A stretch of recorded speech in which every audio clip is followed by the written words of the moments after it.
La loi fin de vie, un sujet ô combien important, adopté en première lecture par l'Assemblée nationale. Depuis 50 ans, je fais de la médecine. Ça veut dire que je crois que j'ai visité toutes les situations qui puissent exister. Revoté en deuxième lecture très prochainement. Nous sommes dans une société de surcontrôle absolu. Cette loi de fin de vie qui remet en cause les fondamentaux liés aux soins. Voilà, pour moi, on est dans la fin de la civilisation, si elle passe, en l'état. Est-ce une dérive médicale ou une dérive idéologique ? Est-ce que tu penses que c'était une nécessité, cette nouvelle loi ? Alors non, cette loi n'était pas nécessaire. Cette loi répondre avant tout, non pas justement à une espérance, mais à une peur. Sous le mot d'espérance, tant qu'on n'y est pas, eh bien c'est la peur qui nous fait agir. C'est-à-dire que là aujourd'hui, on va autoriser, en fait, légalement, on aura le droit de tuer. L'énorme, je dirais, beauté de la loi Leonetti, c'était que tout était collégial. C'est-à-dire qu'on prenait une décision avec le service entier. Est-ce que les gens pourront demander une euthanasie parce qu'il est dépressif ? Et en plus, est-ce que son entourage pourra l'en dissuader ? C'est un délit d'entrave, c'est aujourd'hui sanctionné par de la prison et 30 000 € d'amende. Ils ont maintenu dans Oui. seconde lecture Oui. le délit d'entrave. Oui, absolument. Qu'est-ce qu'il fait le pompier qui ramène à l'hôpital quelqu'un qui s'est jeté sous le métro mais qui n'est pas mort ? On le réanime ou on le réanime pas ? Contentons-nous de cette loi Leonetti. Qu'est-ce qui a fait que certains se sont crus obligés d'aller plus loin ? Je crois que cette loi, elle vient pour surcontrôler encore plus les choses. Donner l'impression peut-être aux citoyens, dont je fais partie, que nous aurions de fait un contrôle sur notre destinée. Eh bien, c'est faux. Parce que ce contrôle, nous l'avons déjà, mais il n'est pas à l'extérieur, il est à l'intérieur.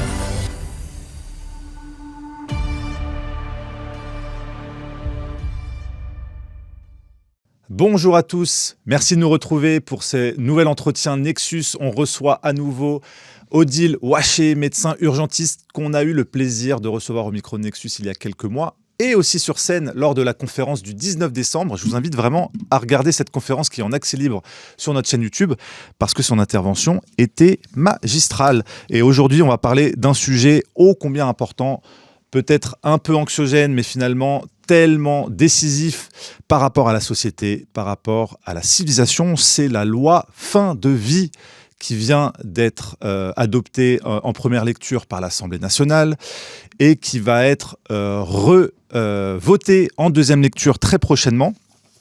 Donc, cette loi de fin de vie qui remet en cause les fondamentaux liés aux soins. Est-ce une dérive médicale ou une dérive idéologique ? On va voir tout cela avec Odile Waché, donc qui est médecin urgentiste, psychosomaticienne, formée en transdisciplinarité à l'UNESCO. Elle est également accompagnante des mourants et en plus, elle a participé à la création des soins palliatifs en France à la fin des années 80. Donc, ça lui donne un recul très important sur le sujet. Mais avant de débuter cet entretien, je vous invite à soutenir Nexus, le dernier média disponible en kiosque, sans publicité, sans subvention et sans censure, très important. Le dernier numéro que vous pouvez retrouver dans tous les bons points presse et sur nexus.fr. Et pour ceux qui veulent sortir des écrans, nous retrouver lors du Festival Nexus les 27 et 28 juin prochains au Château Grévy. Le lien de la billetterie est dans la description et le programme qui vous attend va être très dingue, les amis. On vous prépare de belles surprises, donc n'hésitez pas à prendre vos billets. Les places sont limitées. Tout de suite, j'ai le plaisir de recevoir donc Odile. Bonjour Odile. Bonjour Marc. C'est toujours un plaisir de te recevoir. Merci. Toi qui parles de sujets parfois grave, avec ce sourire et avec ce recul qui nous permet de ne pas sombrer dans du négatif parce que la période actuelle, elle est un petit peu angoissante. On voit l'actualité, on voit les sujets aujourd'hui débattus à l'Assemblée, comme si c'était l'urgence des Français, cette loi fin de vie. On voit les gens qui finissent pas leur fin de mois, qui n'ont plus la possibilité de se loger. Mais bon, nos chers élus vont voter en urgence, on va dire, cette loi fin de vie, donc qui vient un petit peu changer ce qui était déjà existant, parce que tu vas nous le dire, il y avait déjà des lois qui permettaient d'encadrer la fin de vie des gens qui étaient vraiment dans des maladies très graves, en souffrance, qui n'étaient pas curables. Tu nous le diras, tu nous le préciseras, parce qu'on a l'impression que cette loi apporte un nouveau droit, alors que finalement, il était déjà existant. Alors, je le rappelle au moment où on tourne cet entretien, le 25 février dernier, donc l'Assemblée a adopté la proposition de loi en deuxième lecture. 299 voix pour et 226 contre, 37 abstentions. Donc on voit qu'il n'y a pas une large unanimité. Le Sénat doit examiner en seconde lecture le texte. Toi, en tant que médecin qui a participé à la création des soins palliatifs, est-ce que tu penses que c'était une nécessité, cette nouvelle loi ? Alors, comme d'habitude, Marc, d'abord, merci de me recevoir encore. Tu te souviens, il s'agit que je suis un vrai docteur, hein, j'aime bien démarrer comme ça, et de dire que je ne parle qu'en mon nom, pas au nom de mon institution, et que je n'ai pas de conflit d'intérêt. Ça, c'est obligatoire dans la loi. C'est vrai. Et on oublie tellement à la télévision. Alors, pour le coup, ils reçoivent des médecins qui ont beaucoup de conflits d'intérêts. À Nexus, on en reçoit beaucoup qui n'en ont pas. Voilà, j'en fais Mais partie. c'est bien de le rappeler, Voilà. parce que c'est important. Oui, et puis parce que c'est demandé. Hein, donc, notre institution, pour le coup, nous demande d'afficher les choses. Donc, je le fais. Alors, comme d'habitude, tu vas dans le vif du sujet. Et moi, j'aime toujours beaucoup la manière dont tu abordes quelque chose. C'est vrai qu'en arrivant jusqu'ici, je me disais, je vais essayer de ne pas m'énerver. Je vais essayer de ne pas me mettre en colère. Je suis médecin depuis 50 ans. Je fais de la médecine. Ça veut dire que je crois que j'ai visité toutes les situations qui puissent exister dans le domaine de la souffrance, dans le domaine de la mort et dans le domaine effectivement du désespoir inclus. Alors, pour répondre tout de suite à la formule que tu viens d'utiliser, non, bien sûr que cette loi n'est pas nécessaire. Elle n'est pas nécessaire et justement, je me suis bien sûr, avant de venir ici, beaucoup interrogée aussi dès que j'en ai entendu parler. Elle traîne quand même dans les couloirs de l'Assemblée et du Sénat depuis de très nombreux mois. Je pense que nous sommes, je ne vais pas te l'apprendre, dans une société de surcontrôle absolu. Et je crois que cette loi, elle vient pour surcontrôler encore plus les choses. Donner l'impression peut-être aux citoyens, dont je fais partie, que nous aurions de fait un contrôle sur notre destinée. Eh bien, c'est faux. Parce que ce contrôle, nous l'avons déjà, mais il n'est pas à l'extérieur, il est à l'intérieur. Et ça, c'est évidemment primordial de le rappeler. Parce que sinon, on est en dépendance. Hein. Tu te souviens de ma définition entre le mot d'espoir et d'espérance. Dans l'espoir... C'était le débat pour le 19 décembre, parce qu'on a mis cette soirée de conférence sous le thème de prospérer dans l'espoir. Voilà. Et tu nous as apporté cette petite c'est-à-dire que distinction. Voilà, l'espérance, j'en parlerai encore tout à l'heure. L'espérance, c'est attendre, mais attendre tourner vers. Hein, c'est ça le ans, tourner vers quelque chose de lumineux. La fleur qu'il représente, c'est le tournesol. Hein, donc on est vraiment dans quelque chose comme ça de très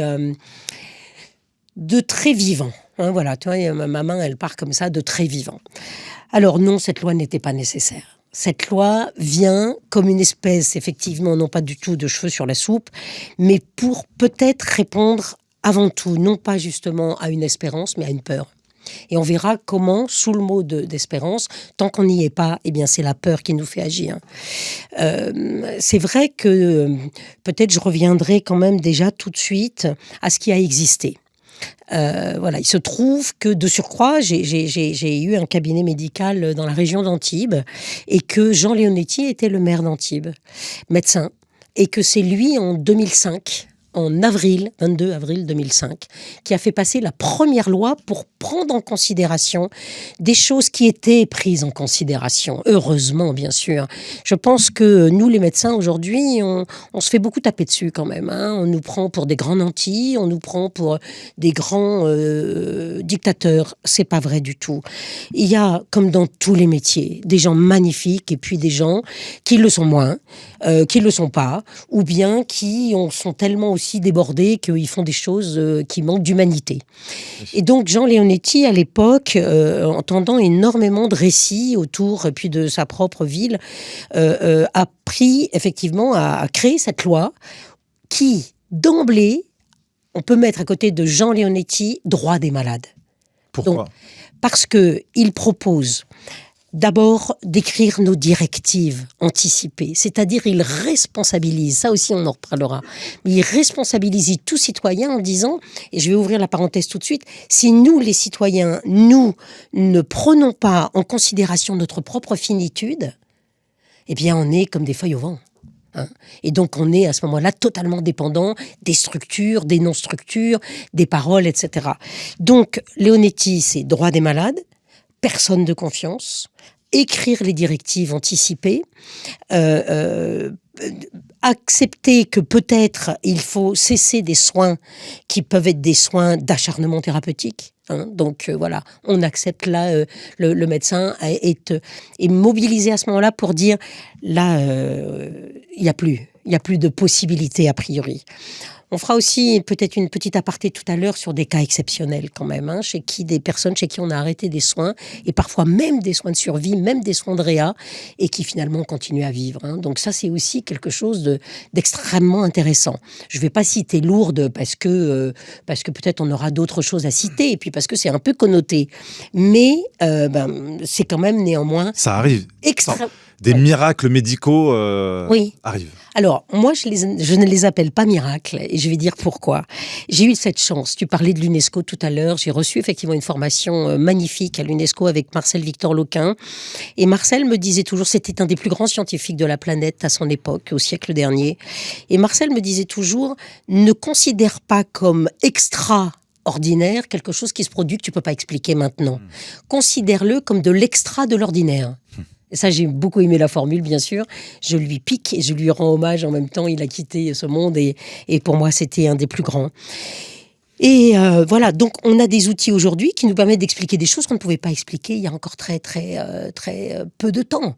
Donc heureusement, la science progresse, heureusement, il y a des choses, il y a des outils qui nous sont proposés. On parlera un petit peu de physique quantique tout à l'heure quand on redéterminera qu'est-ce que c'est que le vivant, par exemple.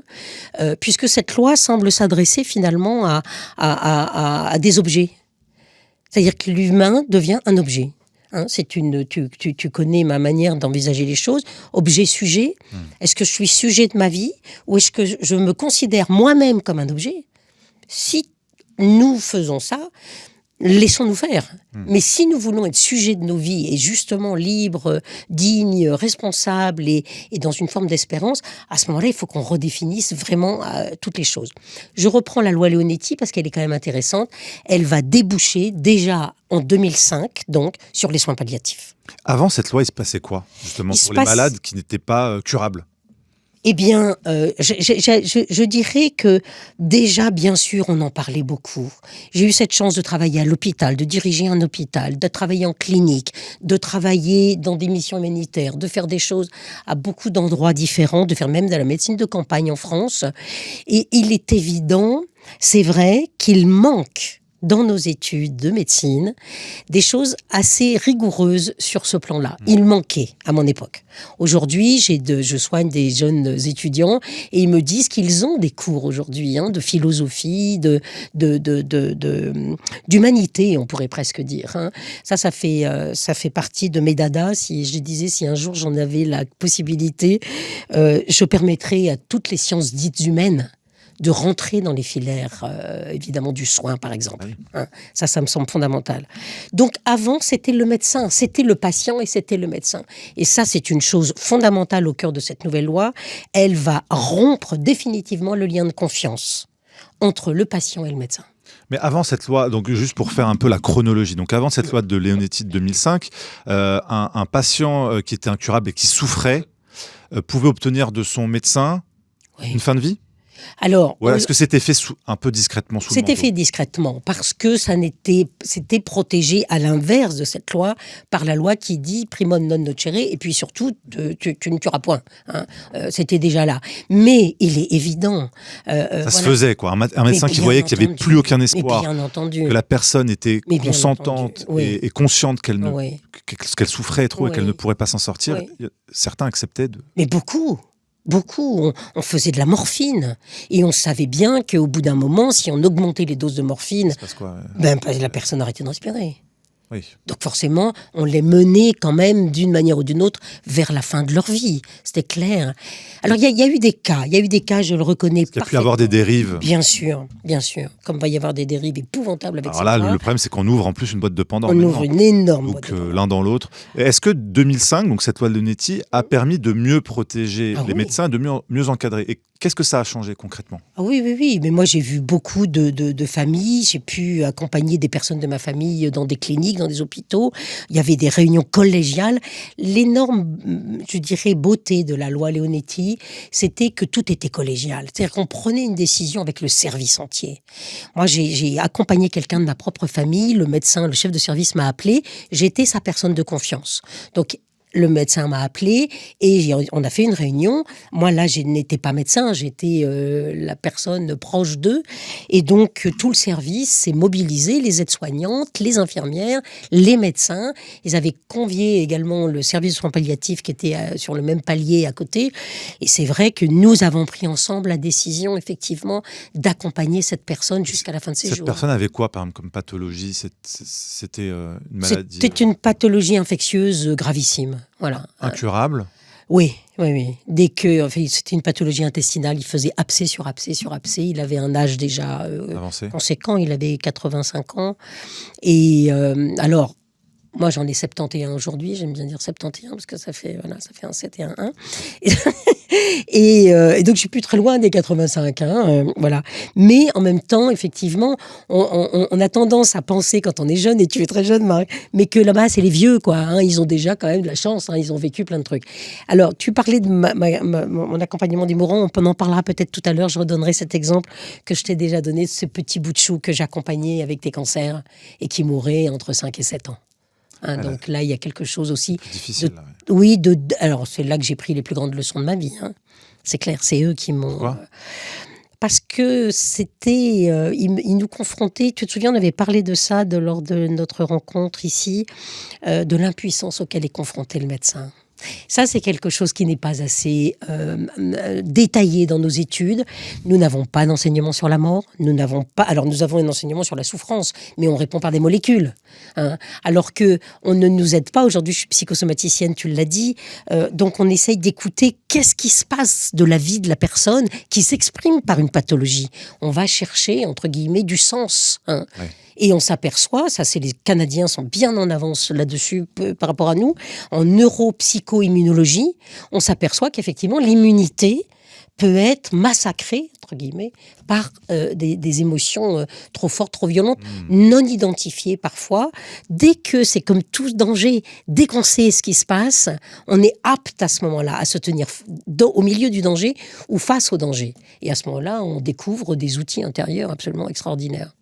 D'accord. D'où l'importance de soigner la psyché, la psychologie. Oui. D'où l'importance peut-être de redéfinir qu'est-ce que c'est qu'un être humain. Tu vois, ça pour moi c'est absolument fondamental. Parce que cette loi-là, elle s'adresse uniquement, on va dire, au corps physique. Et uniquement au corps physique en tant qu'objet, encore une fois. Alors justement, pourquoi et qu'est-ce que ça change par rapport à cette loi Leonetti qui permettait déjà d'accompagner les gens et d'éviter des souffrances extrêmes ? Parce que finalement, on pourrait se dire, contentons-nous de cette loi Leonetti. Qu'est-ce qui a fait que certains se sont crus obligés d'aller plus loin ? Alors, elle était donc promulguée en 2005. Elle a été complétée en 2016. En février 2016, exactement, je crois qu'elle a été promulguée le 28 février 2016. Ça, c'est la loi Claes-Leonetti. C'est-à-dire que Jean Leonetti a accepté de reprendre sa loi parce qu'il a entendu d'autres plaintes, effectivement, ou d'autres médecins, peut-être pas assez vaillants par ailleurs, pour pouvoir poser des choses. Et la loi Claes-Leonetti, Alain Claes et Jean Leonetti ont édité cette loi pour permettre une sédation profonde et continue à quelqu'un dont on sait que le pronostic vital est à très très court terme et qui souffre, bien entendu. Et donc avec sur une sédation demande profonde de la famille ou du patient lui-même ? Alors à l'époque, c'était effectivement, là encore une fois, collégial. C'est-à-dire qu'on réunissait la famille, on réunissait le patient en général quand il est en phase terminale de cette façon, il est rarement capable de dire je veux ou je veux pas. D'où l'intérêt vraiment profond. Et tu vois, à propos de tout ce qu'on dit, je ramène toujours ça. Soyons responsables de nos vies. Soyons au volant de nos voitures. Si on est sur le siège arrière ou dans le coffre, on dira moins bien l'affaire. Ça, c'est assez clair. Donc, encore une fois, ayons le courage. Peut-être c'est du courage. C'est la dernière des vertus, disait Platon. Mais c'est quand même une vertu. Ayons le courage un jour d'envisager notre finitude. Parce que finalement, il y a un seul truc dont on est sûr aujourd'hui dans notre vie. Oui. C'est qu'on va mourir un jour. Alors, il s'agit de la remplir, cette vie. Et il s'agit aussi de redonner la définition. On reviendra à l'être humain. Mais il s'agit aussi de donner la définition de ce que c'est que la mort. C'est une transformation radicale, ça c'est clair. Hein. Ça, voilà, il n'y a pas de discuter là-dessus. Tu penses que le fait que ce soit un peu tabou, ça empêche de mieux accompagner les gens? Oui, bien sûr. J'ai fait beaucoup de voyages et beaucoup de missions humanitaires, tant en Amérique latine qu'en Asie, et ça m'a permis de voir des manières complètement différentes de parler de la mort. Quand on est à Bénarès, par exemple, c'est une des villes qui travaille le plus dans le monde, je crois, qui a la plus grande université du monde, d'ailleurs c'est très intéressant, et ils bossent comme des fous. Et on est dans les petites rues, un peu étroites de Bénarès, et tout d'un coup tout le monde s'arrête. Et la première fois, je me suis dit, qu'est-ce qui se passe? Il y a un tremblement de terre, il y a quelque chose? Non, il y a un mort qui passe. Alors, il est enveloppé dans du doré s'il est riche, dans un simple drap blanc s'il est pauvre. Et il va à Bénarès parce que s'il est trempé dans le Gange, il est sûr, lui, c'est pas tout à fait le cas, je pense, mais d'aller dans le nirvana, c'est-à-dire ce que nous appelons paradis. Mais là-bas, la mort est omniprésente. À Bénarès, c'est la ville du soi et de la soie, disait un de mes amis. J'aime bien l'idée de mettre les deux ensemble. On va près du Gange, on va ce qu'on appelle sur les ghats, c'est des petits encoches comme ça qui sont sur... Il y a des bûchers, et donc les personnes là-bas se font incinérer, et pas comme nous, un peu à l'abri de tout, mais au grand air. Et donc la mort est omniprésente. Et donc, il n'y a pas de tabou, précisément. Il n'y a pas de c'est caché. Et la mort, chez eux, c'est vraiment proposé comme un véritable passage. Encore une fois, transformation radicale, mais comme un vrai passage. L'image que j'aime donner, c'est la chenille et le papillon. C'est tellement joli, hein. En acceptant, et c'est pour ça que ça devrait nous interroger un peu plus que ça, on devrait mobiliser la science, la physique quantique, la philosophie, pour se demander, tu le sais peut-être, je ne sais pas si tu l'as fait un jour, parce que c'est un peu cruel, mais bon, en même temps, ça fait partie des SVT, paraît-il. On prend une chenille qui est dans son cocon, complètement, et avant qu'elle devienne papillon. Si on ouvre le cocon, il y a une bouillie. C'est de la bouillie. C'est de la bouillie informe. Et pourtant, si on l'enlève, si on le coupe pas, ça va donner un papillon. Moi, j'aime bien cette métaphore par rapport à la vie d'ici. Tu vois, par exemple, ça c'est quelque chose que j'ai lu, que j'ai beaucoup travaillé. La vie n'a pas d'opposé dans sa définition même. La vie, c'est quelque chose de perpétuel. La vie a une consonance matérielle et ondulatoire, ça c'est de la physique. Le matériel se disloque, se défait, comme nous quand on meurt. Il reste un peu de nous, quelques poils, des cheveux, des os et des dents. Et voilà, tout le reste, ça s'en va. Par contre, la partie ondulatoire, la partie informationnelle n'est arrêtée ni par le temps ni par l'espace. C'est peut-être ça qui, si on n'y touche pas, va donner le papillon. Et la métaphore, elle est proposée dans énormément de textes sacrés et d'autres, où quelqu'un qui est parti ou quelqu'un qui serait parti viendrait de faire un petit coucou sous forme de papillon. Je trouve que c'est très joli quand même comme idée. Mais effectivement, donc, la mort est un passage important. La mort est opposée à la naissance. C'est le couple naissance-mort. On meurt au ventre de maman déjà, au moment où on arrive. C'est intéressant, en Europe, en Occident en général, on démarre notre vie au moment de notre naissance. Et il y a des civilisations, on démarre la vie au moment de la conception. Oui. Ce qui me semble beaucoup plus logique. Donc on aurait 9 mois de plus. Voilà, c'est ça. Ça nous vieillit un peu. Mais du coup, c'est logique, bien sûr, parce que le vivant commence au moment de la conception. Bien sûr. Et il y a donc dans d'autres civilisations où on n'enterre pas quelqu'un avant 49 jours. Pourquoi 49 jours? Parce qu'on dit que c'est... Alors, il y a les 3 jours et les 49 jours. Les 49 jours, c'est plutôt chez les Tibétains. Les 3 jours, c'est, disent certaines traditions, le temps que l'âme quitte véritablement en acceptation. Alors j'ai inventé un mot qui m'est venu un jour, acceptation, ça fait un peu soumission. Et donc un jour ça m'est venu, tu sais, mon amour des mots, acceptation. Voilà. C'est-à-dire qu'à la fois j'accepte qu'il y a quelque chose qui se termine ici, mais il y a une proposition d'autre chose qui va se faire. Les 49 jours pour les bouddhistes en particulier, que j'ai rencontrés, c'est faire le tour de... Alors eux pensent qu'on a 7 corps. Ça, c'est un corps un peu plus complexe. On a notre corps physique, on a notre corps énergétique, etc., jusqu'à un corps très subtil. Et pour eux, il faut respecter le temps de ces 7 corps. Et c'est 7 jours par corps. Donc comme on en a 7, ça fait 49 49 jours. Voilà. Et il y a des personnes qui respectent ça. Et on voit que dans la civilisation occidentale moderne, le rapport à la mort, il est un peu primitif par rapport à Oui. ces autres traditions. Oui, oui. Où c'est Oui. vraiment tabou, Oui. les cimetières sont mis loin, Oui. c'est fait un petit peu dans la souffrance, il n'y a pas d'accompagnement spirituel, à part pour les croyants encore qui restent dans les traditions. Oui, mais c'est vraiment intéressant ce que tu dis, parce que c'est vrai que cette ignorance donne des choses qui pourraient nous mettre en colère, alors que si on voit où est la genèse d'une loi, par exemple, qui ampute la réflexion de 80% de son état, eh bien ça vient effectivement de l'ignorance. Mais c'est pour ça que je dis qu'un jour, tu le sais, tu connais ma blague, quand je serai ministre de la Santé, ce que je ne serai jamais, bien sûr. Sait-on jamais? Espérons. C'est-à-dire qu'on aura vraiment changé de paradigme, là. Oui, oui, voilà. Pour que je dise oui, il faudra vraiment qu'il y ait un bouleversement total. Mais sinon, effectivement, j'imposerai dans les premières années de médecine toutes ces considérations, on va dire, ethniques, anthropologiques et multiples. Hein. Comment ça se passe dans tel pays, comment ça se passe en Asie, comment ça se passe en Amérique latine. Et puis, nous, on a le droit de choisir quelque chose. Mais au moins, on a l'information de l'ensemble. Hein.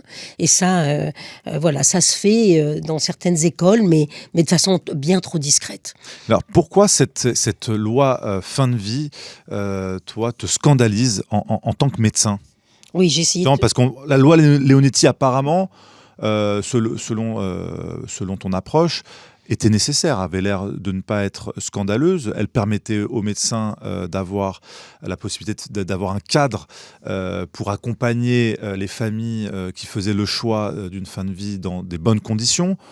Donc, tu n'es pas opposé à la fin de vie dans certains cas. Alors, pourquoi cette loi pose problème ? Alors, elle pose problème, ça rejoint notre discussion, c'est-à-dire que à partir du moment où il n'y a pas véritablement de réflexion au cœur, par exemple, de la médecine, mais des écoles d'infirmières, des écoles d'aides-soignantes, etc., eh bien, effectivement, on a envie de dire les petites poignées de terre, et puis faut continuer la vie, quoi. Et donc, c'est parce qu'il n'y a pas de réflexion sur ce qu'est le vivant, et comme je te disais tout à l'heure, le vivant ne s'arrête jamais. Hein. Autant la naissance et la mort marquent des temps d'arrêt, mais la vie continue. Et je pense qu'effectivement, peu de citoyens, je vais reprendre mon mot de citoyen, dont je fais partie bien entendu, ont eu le courage un jour de prendre un papier, un crayon, et d'écrire si je meurs, voilà, qu'est-ce que je veux. Ça veut dire quoi? Ça veut dire que le reste du temps, on a envie de confier ça aux autres.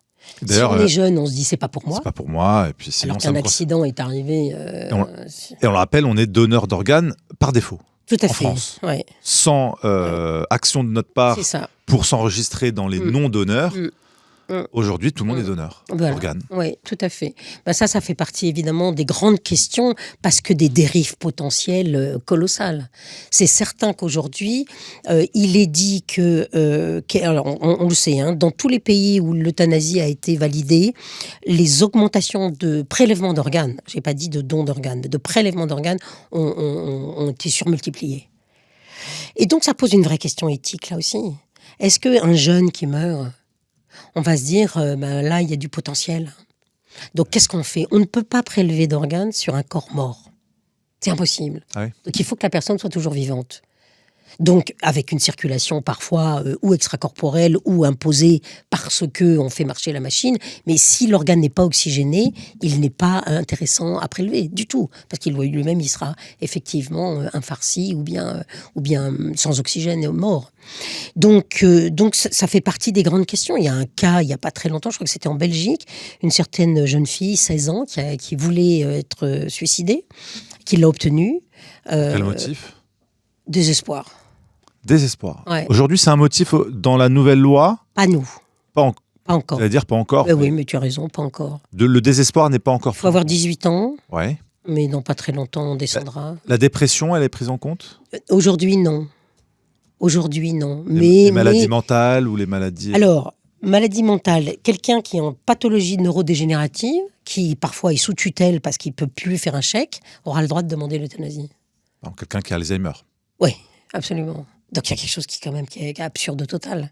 Même si un Alzheimer, en fin de vie, il vit des choses difficiles, on est bien d'accord. Et souvent, il en a parfaitement conscience. Hein.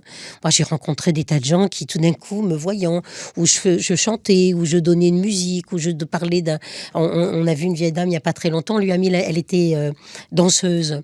Et donc, on lui a mis une musique et ses bras se sont mis à bouger tout seuls. Elle a refait la chorégraphie alors qu'elle était en Alzheimer, mais très, très, très avancée. Donc ça aussi, ça doit nous interroger. Qu'est-ce qu'il y a dans l'humain qui fait de lui un être humain ? Et qui mérite de continuer d'exister. Parce qu'on peut comprendre que pour des pathologies très graves, d'ailleurs, Mélanie Maupin, qui quelque temps nous a quittés, a fait le choix, parce que la maladie de Charcot, incurable, elle est au bout de son combat. On peut imaginer que des gens dans des souffrances extrêmes aient besoin d'avoir cet accompagnement. Mais est-ce que des gens qui ont des souffrances psychologiques, des maladies neurodégénératives. Bon, alors là, en Belgique, tu nous dis le désespoir peut être une cause, ce qui, du coup, ouvre la porte à toutes les dérives. Est-ce que là, on peut accepter, est-ce que cette loi, aujourd'hui, permet ou va pouvoir permettre, on sait toujours, les fenêtres d'Overton, on ouvre et puis après, un jour ou l'autre, on augmente la taille de l'ouverture. Est-ce que les gens pourront demander, quiconque, une euthanasie parce qu'il est dépressif ? Et en plus, est-ce que son entourage pourra l'en dissuader ? Évidemment. Alors, son entourage ne pourra pas l'en dissuader. C'est un délit d'entrave. C'est aujourd'hui sanctionné par de la prison et 30 000 € d'amende. Ils ont maintenu dans seconde lecture le délit d'entrave. Oui, absolument. Absolument. Alors, hors micro, on en parlait à l'instant. Qu'est-ce qu'il fait le pompier ? Quand il va chercher ou qu'il ramène à l'hôpital quelqu'un qui s'est jeté sous le métro mais qui n'est pas mort, qu'est-ce qu'on fait ? On le réanime ou on ne le réanime pas ? Oui, parce que là, sa volonté, c'est de mourir. Évidemment. Donc on la respecte ou on se dit que c'était ça notre vocation de soignant quand même, hein ? C'était de pouvoir réconforter. Tu nommes effectivement l'extrémité. Moi, je l'ai vu. J'ai eu plusieurs personnes qui sont venues me demander de les accompagner ou en Belgique ou en Suisse pour arrêter des souffrances physiques et une autre des souffrances psychiques terribles. Tu as déjà accepté ? Bien sûr, je dis oui tout le temps. Mais derrière mon oui, il y a mon travail de soignante, mon travail de thérapeute, mon travail avec, pour moi, la compassion fait partie de mon travail. Donc, à chaque fois que j'ai dit oui, j'ai permis à ces personnes, je les ai accompagnées sur le plan de leur douleur psychique ou de leur douleur physique. Au bout de quelques semaines ou quelques mois, ils m'ont dit « j'ai plus envie de mourir ». Je suis en train de soigner actuellement une femme en phase de cancer terminal. Elle était convaincue qu'elle n'intéressait personne dans sa famille. Vraiment personne. Donc, pourquoi déclarer mon cancer ? Pourquoi aller faire des trucs ? Pourquoi voilà. Oui. Et tout d'un coup, ça se sait dans la famille. Et là, branle-bas de combat. Tout le monde qui pensait qu'elle était finalement relativement autonome. On est tous super occupés dans nos vies. On a nos enfants, nos boulots, nos machins, nos trucs et nos bidules. Et donc, oui, cette dame, elle réclamait pas grand-chose. Et tout d'un coup, là, toute la famille se mobilise. Elle m'a dit au téléphone l'autre jour, puisqu'on fait des consultations par téléphone, je veux vivre, docteur. Aidez-moi, maintenant je veux vivre. J'ai compris que la vie, c'est tellement important. Alors que 15 jours avant, elle voulait mourir. Donc ces retournements, si nous accompagnons, qu'est-ce que ça veut dire, hein ? On parle de la loi d'aide à mourir. Oui. Déjà la définition, hein, Pourquoi ? Elle me hérisse. Parce qu'on fait semblant que c'est une aide. Et en fait, c'est une aide pour une fin qu'on va accélérer éventuellement. On n'est pas dupes. On en avait déjà parlé, Marc. Les gens qui coûtent à la société, les gens qui auront des pressions familiales. Je l'ai vu, il y a 1 an et demi, une de mes amies est décédée, sa nièce a dit à l'équipe soignante, non, mais elle n'a pas laissé de directive. Non, elle veut pas de soins. Et ils ont mis en route les soins palliatifs. Je rentrais de vacances, j'avais reçu un message, Odile, rentrez vite, j'ai besoin de vous, je veux vivre. Et moi, quand je suis arrivée, j'ai vu tout ce qui était mis en perfusion. Et comment ça se fait qu'elle n'a pas été entendue, cette personne ? Parce que la jeune femme qui a pris la décision était l'héritière. Très clair. Et le corps médical a le droit de faire ça ? Mais oui, parce que c'était la personne de confiance. Mais c'est pour ça que nous avons... Tu vois, c'est ce qui se dégage vraiment, tu vois, de ce qu'on échange là. Il nous faut être responsable de nos vies. Moi, il m'est arrivé quand même quelque chose d'assez grave l'année dernière, puisque j'ai fait un infarctus, hein, tu te souviens, et j'ai 71 ans. Je vais à l'hôpital ou je vais pas à l'hôpital ? Je suis toute seule. J'ai mon chat rêvé qui m'adore. C'est vraiment un être sublime. Il va pas arriver à l'hôpital en disant soignez ma maîtresse. Et j'avais ma personne de confiance qui est passée aux abonnés absents. Mais total. La peur, probablement. Je pense que je suis pour elle quelqu'un qui peut pas tomber malade et qui doit pas mourir. Alors, je suis pas allée à l'hôpital. Parce que tu as l'air solide et indestructible. Oui. Parce que je me soigne bien. Quand même, parce que je mélange, hein, ça on l'a déjà vu ensemble, la médecine dite classique, allopathique, dont je suis issue, et je vénère les maîtres que j'ai eus, notamment à l'hôpital. Moi, j'ai eu une chance merveilleuse, Marc. J'ai eu des maîtres extraordinaires dans mon université qui m'ont appris la compassion, qui m'ont appris l'accompagnement avec un très grand A, sur tous les plans. Hein, beaucoup de gens, c'était à Amiens, donc il y avait beaucoup de gens qui étaient rentrés d'Afrique du Nord en 62 et qui étaient là avec peut-être une connotation autre que notre médecine froide, calculatrice et protocolaire. Ouais. Aujourd'hui, quand j'entends protocole, je fais une crise urticaire. Parce que pour moi, c'est insupportable. Bien sûr qu'il faut qu'on ait des trajectoires d'accompagnement thérapeutique. Mais un être humain, c'est un corps physique, oui. Un corps mental, social, sociétal, intellectuel, un corps psychique et un corps de sagesse, pour ceux qui veulent, un corps spirituel. Puis il y a la synthèse, bien sûr, au milieu. Donc moi, si je veux de l'aide à me guérir et à guérir. Je veux de l'aide à me comprendre et à comprendre. Je veux de l'aide à me pardonner et à pardonner. Je veux de l'aide pour m'aimer et aimer. Je veux de l'aide pour apprendre à rayonner. Là, on est dans l'accomplissement de l'être. Et cette loi, elle fait... Je pense qu'elle l'empêche, cette loi. Ah oui, mais clairement. Clairement. Et je disais aussi, tu vois, dans les mots que nous avions, que je t'ai proposé tout à l'heure, ce fameux mot de responsabilité. Je pense que les gens aujourd'hui, les personnes de l'État, puisque c'est voté au niveau de l'État, qui favorisent le passage de cette loi, sont dans une ignorance dramatique. Pour eux. Pas simplement pour les autres, pour eux aussi. Parce qu'ils mourront un jour. Pour l'instant, peut-être que l'IA nous permettra... Mais est-ce qu'on n'est pas aussi sur une... Alors, il y a la dérive médicale de peut-être beaucoup de gens dans le monde de la santé qui pensent qu'on peut contrôler la mort autant qu'on peut contrôler la vie. Mais est-ce qu'il n'y a pas une dérive idéologique ? On est dans cette époque assez mortifère, hein, finalement, où le vivant est souvent relégué au second plan, le matériel, la consommation, l'obéissance ont pris le pas sur l'entraide, la vie, l'humanisme.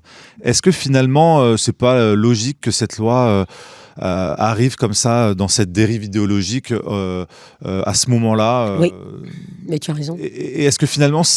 Au-delà de combattre cette loi, est-ce qu'il ne faut pas essayer de combattre autre chose qui permet à cette loi d'exister ? Pas de combattre. Oh, c'était pas le bon terme. C'est de promouvoir autre chose. Voilà, exactement. Tu as raison, toi qui es attaché au mot. Mais c'est-à-dire que si on part dans le combat, alors moi je veux bien un combat, mais pas contre la mort, un combat pour la vie, d'accord, oui. Hein, bien sûr. Et d'ailleurs, c'est la phrase, je te l'ai donnée tout à l'heure, des gens, tu sais, qui ont créé l'association de soins palliatifs. Hein, je vais te donner leurs mots parce que je les trouve absolument merveilleux. Les valeurs du soin sont les valeurs de demain. Soignants, soignés et soigneurs, levons-nous, c'est l'heure. Je trouve ça magnifique. Hein. Voilà, c'est vraiment... Alors, j'aime bien enlever le mot de valeur et de le remplacer par repère d'humanité. Parce que je pense qu'effectivement, les valeurs, ça peut faire penser à du moral, voire voilà, une autre forme peut-être considérée comme de l'idéologie. Mais oui, parce qu'en plus, ils font un travail magnifique. Ils font un colloque en juin, d'ailleurs, à Lyon, un peu avant le festival. Voilà, donc je vais me balader, moi. Je vais d'abord aller au colloque des soins palliatifs parce qu'ils font un travail magnifique. Ils proposent une riposte poétique. C'est magnifique. Hein. C'est-à-dire que c'est pas, tu vois, combat, on serre les poings et on va casser la figure à ceux avec qui on n'est pas d'accord. C'est véritablement la possibilité de proposer un champ d'élargissement de la prise de conscience de qu'est-ce que c'est qu'un être humain. C'est ça qui est important. Et donc, je viens de les redonner. Tu te souviens, on l'avait dans le slide qui était derrière moi au théâtre. La conférence en décembre. 19 décembre. Ouais. Corps physique, corps mental, corps psychique, corps de sagesse, expression que j'ai piquée à Patrick Vivray, parce que ça permet d'éviter, comme je fais des interventions dans le monde de l'entreprise, corps spirituel, c'est pas toujours très facile à poser. Mais qu'est-ce que ça change d'avoir cette définition en tête ? Eh bien, la loi, elle ne s'agresse qu'au physique. Et encore, le physique objet. Alors que je viens bien de le dire, si on fait un peu de physique quantique, il y a la matière qui est délitable, reliée à la longueur d'onde, qui ne l'est pas. Abscisse ordonnée, c'est pas très compliqué. Je crois qu'on a tous fait ça à l'école. Donc, la longueur d'onde, c'est-à-dire ce qui est inhérent à toute chose vivante. Même la table, elle est vivante. Elle a une longueur d'onde qui est arrêtée ni par le temps ni par l'espace. Donc à partir du moment où nous considérons que l'être humain, c'est bien plus que simplement un corps, et ça n'est pas un objet, cette loi s'adresse à l'objet, au corps-objet, point. Et donc il s'agit de reprendre une perspective, de redonner ces belles lettres de dignité, humanité, responsabilité et espérance à ce qui est un être vivant. Et là on va retrouver, non pas parce que la dignité, tu l'as entendu, il y a depuis très longtemps, je les écoute, ces gens qui réclament à corps et à cri une loi pour mourir dans la dignité. J'ai écouté Houellebecq l'autre jour, j'ai trouvé que sa définition de la dignité, c'était magnifique. Il dit finalement la dignité, c'est anéantir l'humanité. Dignité, c'est intrinsèque, c'est collé, dit-il, finalement au mot d'humanité. Donc quand on applique cette loi, on est dans l'humanité ? Non. On fait croire ou on se rassure soi-même. La plupart du temps, les gens qui veulent que leur mari, leur femme... Je vais te raconter une histoire après, une anecdote, parce que vraiment, elle est très jolie. Meurent. C'est bien parce que ils n'ont pas réfléchi à leur propre finitude. En fait, c'est notre peur qu'on veut radier à l'intérieur de ça. Notre peur de la mort. Alors qu'elle va nous arriver quand même. Parce que même si, alors avec l'IA, on sera peut-être immortel un jour, je le souhaite à personne. On pourrait dire, allant dans cette logique-là, Oui. Finalement, si on n'a pas peur de la mort, et qu'il y en a certains, même sur un coup de tête, ils décident de mourir, finalement, vu que c'est pas la finitude de la vie, c'est pas si grave. Voilà, là, je vais dans la réflexion un peu extrême. Oui. Mais qu'est-ce que tu répondrais à ça ? Mais je dis que les gens font bien ce qu'ils veulent de leur propre vie, c'est vrai. Mais au nom de quoi, aujourd'hui, tu peux pas mettre ton enfant à la crèche parce qu'il n'y en a pas à côté de chez toi, et tu peux réclamer 5 000 euros, 6 000 euros pour te faire euthanasier à l'hôpital. Alors ça, c'est vrai qu'effectivement, c'est pas une priorité des Français. Et effectivement, les gens qui voulaient vraiment mourir, ils ne sont pas en manque de moyens et d'idées pour mettre fin à leur vie. Il y en a plein. Il y a beaucoup, hélas. Malheureusement. Hélas. Il y a même des modes d'emploi, hélas. Voilà. Parce que moi, je défends la vie jusqu'au... Alors, c'est ça que je voulais te dire. C'est anthropologiquement, qu'est-ce qu'il faut défendre selon tes propres valeurs ? Et qu'est-ce que ça change de standardiser ce protocole de fin de vie pour ceux qui le demandent ? D'empêcher les gens d'être des sujets de leur vie, transformer leur destin en destinée, être au volant de leur voiture, pour reprendre l'image de tout à l'heure. Et je vais te donner 2-3 anecdotes. Une fois, une femme vient me voir, il y a un long moment, et elle me dit « docteur, il n'y a qu'à vous que je peux dire un truc pareil, c'est horrible. J'ai qu'une envie, c'est que mon mari meure. » Et je dis, mais qu'est-ce qui se passe ? Il est à l'hôpital, ça fait des semaines, j'y vais tous les jours. Il meurt pas, c'est épouvantable. Et elle me dit, j'ai tellement honte de vous dire ça. Et je lui dis, mais merci de votre confiance, de pouvoir vous exprimer comme ça. Et puis je lui dis, parlez-moi un peu de votre couple. C'est très compliqué, c'est un amiral. On ne devrait pas, vous savez, docteur, on ne devrait pas dire aimez-vous Brahms. On devrait dire à quelle heure vous couchez-vous. Moi, j'adorais les soirées longues et lui, il se couchait à 9h. Donc en fait, on ne se voyait pas beaucoup. Il m'a jamais dit je t'aime, par exemple. Et puis je lui dis, vous savez quoi ?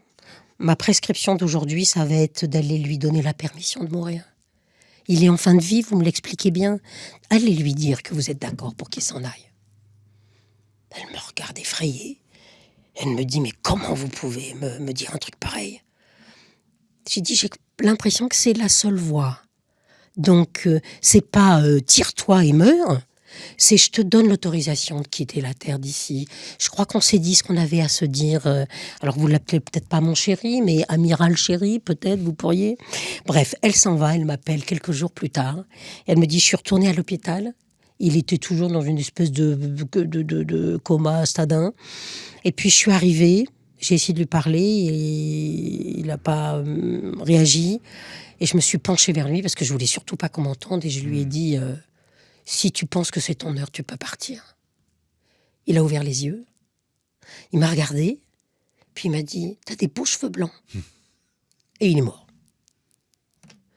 Ah oui, Et alors, évidemment, moi j'étais quand même assez émue et puis je me sentais un peu concernée quand même, hein, puisque j'avais fait la prescription. Et elle me dit, vous savez quoi, docteur?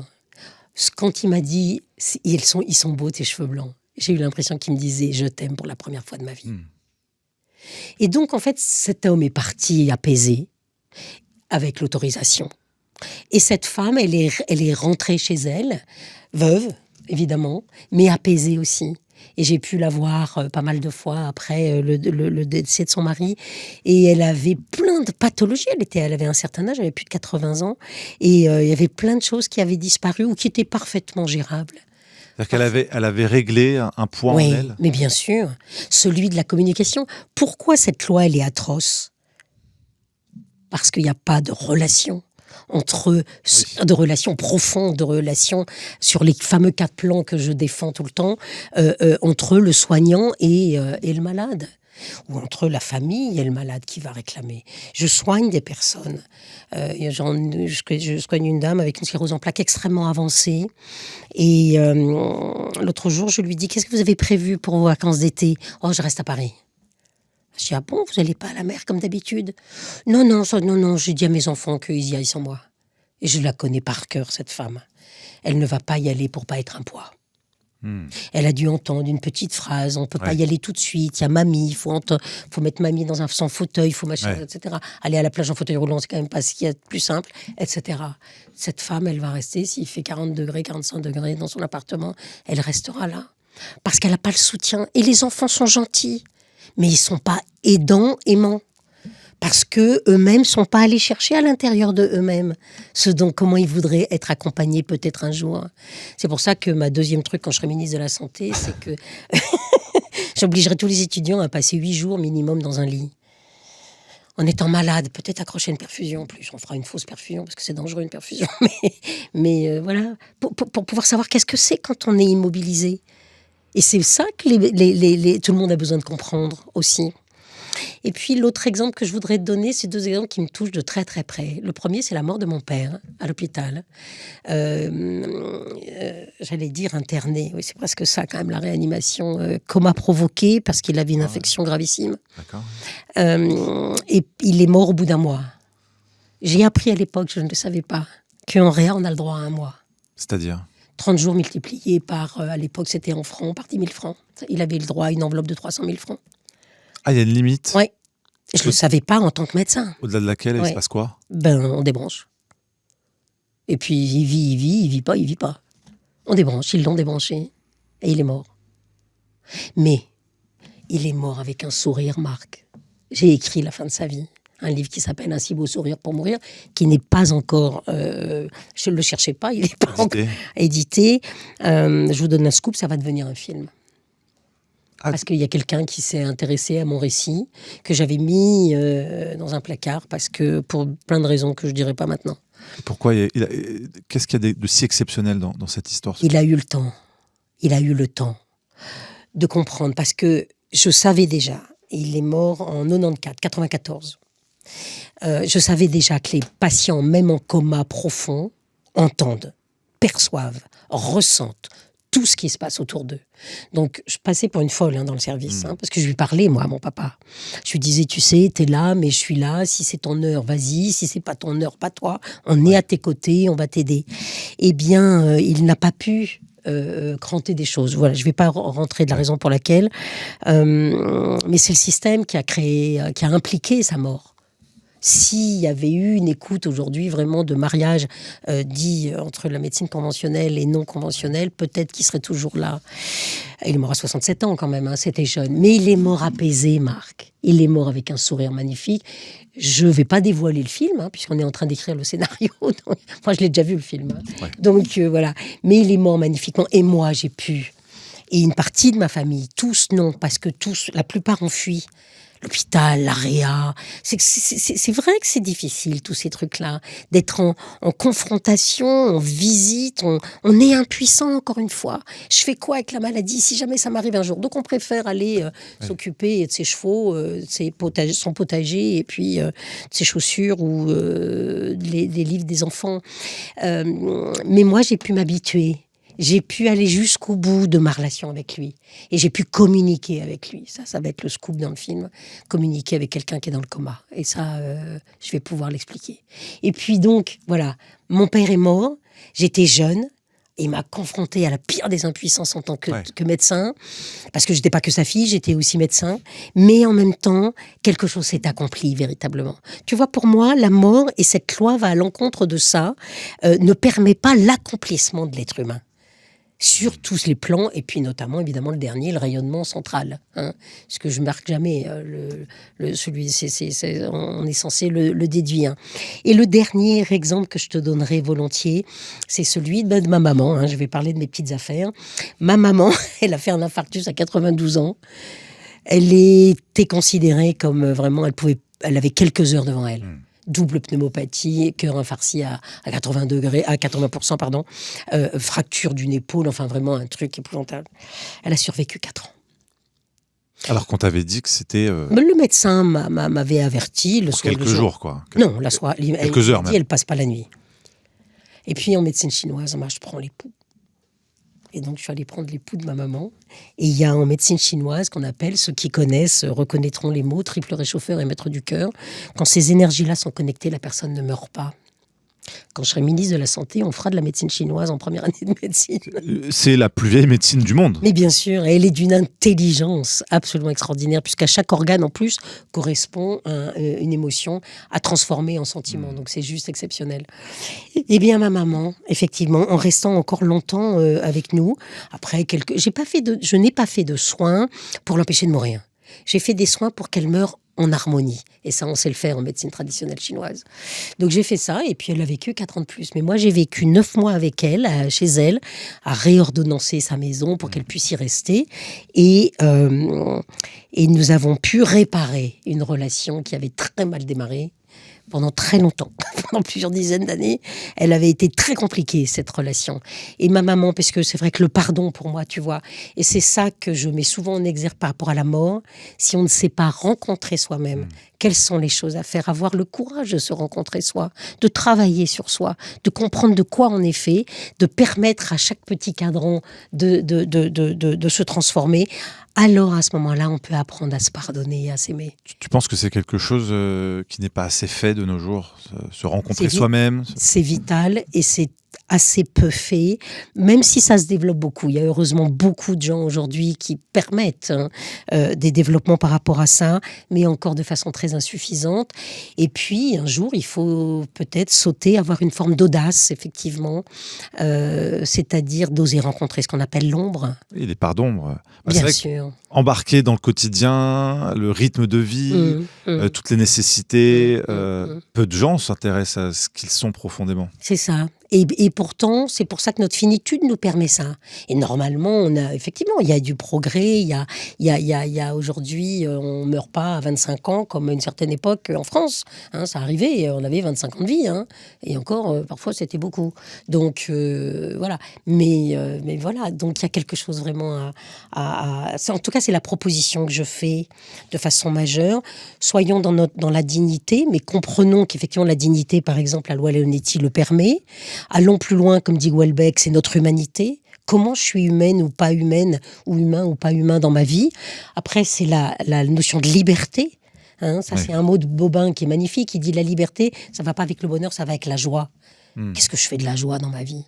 Est-ce qu'effectivement, je fais métro, boulot, dodo ? Est-ce que je vais un petit peu plus loin ? Et puis, cette espérance qui consiste, encore une fois, à être en acceptation, c'est-à-dire d'accepter quelque chose que je ne contrôle pas. Voilà, là, avec la loi, on est dans l'hubris absolu. Ce que les Grecs appellent l'hubris, c'est-à-dire un orgueil démesuré. La croyance, en plus, fausse, qu'on peut tout contrôler, c'est faux. Ça, c'est archi faux. Et puis, je pense à cet Eva dont j'avais commencé le récit tout à l'heure. Ils l'ont fait vivre 36 heures pour prélever un maximum d'organes sur son corps. 36 heures. Quelle personne qui ça ? Eva, cette jeune femme de 16 ans qui a demandé le suicide en Belgique. Donc il y a un véritable business. C'est une dérive possible. Appelons-le dérive, bien entendu, dans la proposition. L'idée, ça n'est pas de marchandiser, Mais on sait bien aujourd'hui, on le voit bien avec toutes les choses que ça rapporte et que ces dérives existent bien. Hein. Donc oui, c'est une foi dans le vivant. C'est une foi dans le vivant. Je dis souvent, ne vous levez pas le matin si vous ne vous demandez pas comment vous pouvez servir la lumière du vivant. Restez couché, ronronnez avec votre chat et puis faites comme Philippe Noiret dans un film, faites-vous servir tous les trucs. Mais sinon, soyez responsables et ne confiez pas votre vie à l'extérieur de qui vous êtes. Alors, on a des guides, on a besoin de ces guides. Hein, et il y a des gens qui sont suffisamment avancés dans le développement et dans des manières de nous aider à nous rencontrer, encore une fois, sans avoir envie d'attraper une dague et de se l'enfoncer dans le cœur, parce que tout d'un coup, on s'aperçoit qu'on est un peu veule, un peu ci, un peu là, ou lâche, tout simplement. Hein. Vis-à-vis de cette fameuse mort, voilà, c'est encore une fois, c'est quelque chose de fort. Hein. La fameuse personne de confiance qui ne m'a pas accompagnée l'année dernière, je lui en ai voulu beaucoup, hein. Parce que je me suis sentie vraiment très, très seule. Et même en tant que médecin, tu vois, quand on fait un infarctus et qu'on est tout seul à la maison et qu'on se dit, bon, alors je fais quoi là ? T'as réussi à te soigner toute seule ? Oui. Ah ben oui, mais je suis urgentiste. Hein. Donc je sais ce qu'il faut faire et ce qu'il ne faut pas faire. Puis je me fais mes ordonnances et voilà. Mais j'ai pris un énorme risque. Hein. Ouais. J'aurais pu faire une tachycardie ventriculaire, par exemple, ce qui est assez voilà, on ne conseille pas à ceux qui ont des symptômes là, c'est pas mon chat de rester chez eux. Oui, bien sûr. Ah Il faut absolument demander non. de l'aide. Bien sûr. Mais c'est pour ça qu'il s'agit d'anticiper. Oui. Voilà, d'anticiper, d'avoir autour de soi des gens bienveillants, des gens qui nous aiment, des gens qui vont nous accompagner, pas des gens qui vont dire « si tu t'en vas, je touche tant ». Donc, c'est compliqué. Enfin, je veux dire, tout le monde n'est pas assassin de son père ou de sa mère ou de sa grand-mère ou de son grand-père. Mais j'ai entendu un gamin, hein, à 14 ans, il dit à sa grand-mère, mais dis donc, mamie, tu vas quand même boire le thé souvent avec tes copines dans les palaces. Alors elle dit, bah oui, j'aime bien, Crillon, j'aime bien, machin, j'aime bien. Ouais, mais enfin, tu dilapides un peu notre héritage quand même, non ? Ouais, 14 ans. Ouais, alors bon, c'est dur quand même. Ben oui, bien sûr. Alors elle va très bien aujourd'hui. Elle a fait de la dépression, mais aujourd'hui elle va très bien. Donc elle a éclaté de rien. Mais imaginons-la avec une hanche qui marche plus, avec tout d'un coup un souffle, de santé, voilà. Et une possibilité d'euthanasie qui est présentée sur la table. Voilà. Après tout, pourquoi j'irai pas ? Alors la dérive, on a parlé des prélèvements d'organes. La dérive, c'est de s'offrir une mort utile. Il y a aussi le délit d'entrave, mais il n'y a pas le délit d'incitation. Non. Qui aurait pu être le corollaire nécessaire. C'était pas mal quand même, voilà. avec les deux. C'était bien, oui, donc on voit l'orientation finalement idéologique des politiques. Et d'ailleurs, moi, c'était une question que je voulais te demander. Qu'est-ce qu'on peut faire ? Parce que bon, la loi, pour l'instant, elle est encore là, elle va passer en deuxième lecture au Sénat. Qu'est-ce qu'on peut faire ? Est-ce que c'est nécessaire de se mobiliser ? Est-ce qu'on peut encore se mobiliser ? Ou est-ce que tu penses que la loi passera Je pense, alors je vais dire, c'est ma conviction, mais je pense hélas que la loi va passer.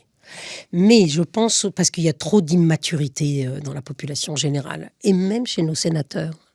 Mais je ne baisse jamais les bras. Ça, c'est un truc chez moi, c'est comme ça, je ne baisse pas les bras. Donc je pense que c'est important d'écrire à nos sénateurs. Ils ne sont pas en direct avec nous, ce n'est pas nous qui élisons les sénateurs, on est bien d'accord. Oui. Mais je pense que les politiques, et je les ai fréquentés de très près, n'ont pas d'informations suffisantes et n'ont pas toujours, comme tu viens de leur souligner, de temps de s'informer véritablement. Oui. Donc informons nos sénateurs. Il faut arrêter de dépendre de notre Sénat, de notre Parlement, de machin, du ministre, de ceci et de cela. Soyons les acteurs de notre santé, des acteurs de notre vie, plein pot.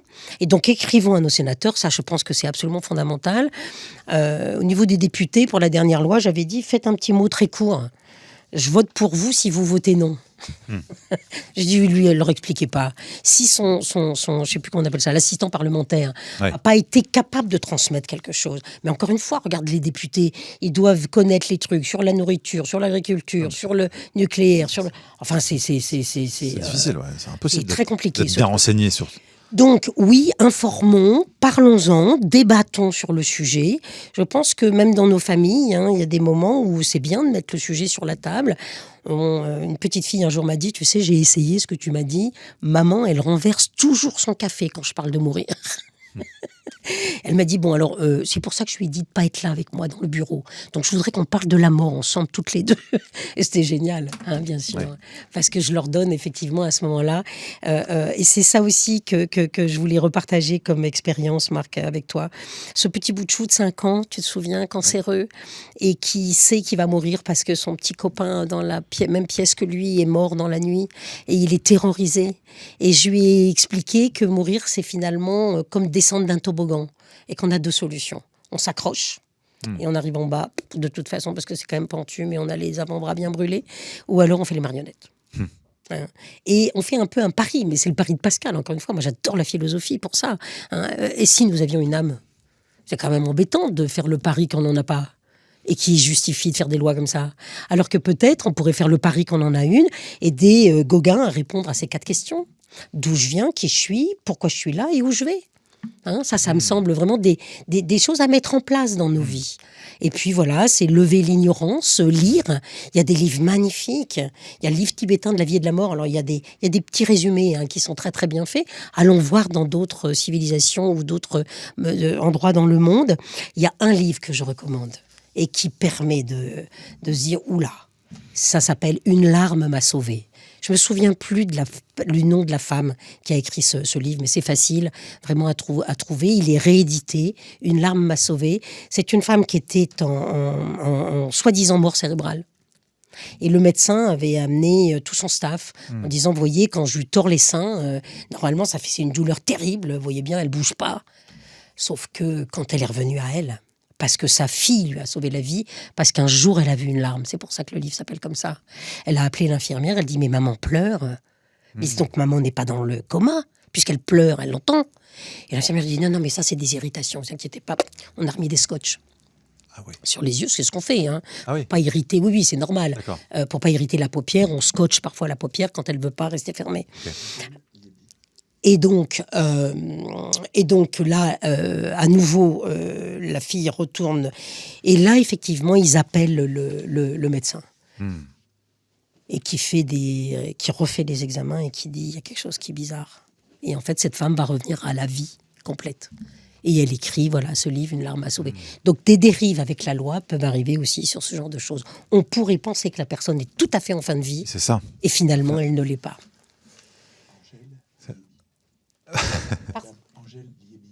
Angèle Liebi. On nous a soufflé l'auteur. Liebi.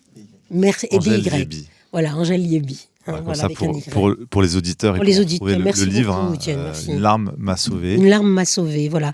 Donc s'informer, prendre le temps, se donner du temps d'être des sujets avec un grand S, se tenir debout devant la vie, ça rejoint la riposte poétique. Et continuer de croire que la vie peut toujours être là, même quand on pense que c'est fini, avec cet exemple-là. C'est ça. C'est un exemple, c'est un des exemples les plus forts, effectivement, que je connaisse. Je l'ai vu, encore une fois aussi, avec mon père dans le coma, puisque je communiquais avec lui par l'intermédiaire du scope qui surveillait ses fonctions vitales. Donc voilà, ça sera dans le fameux film.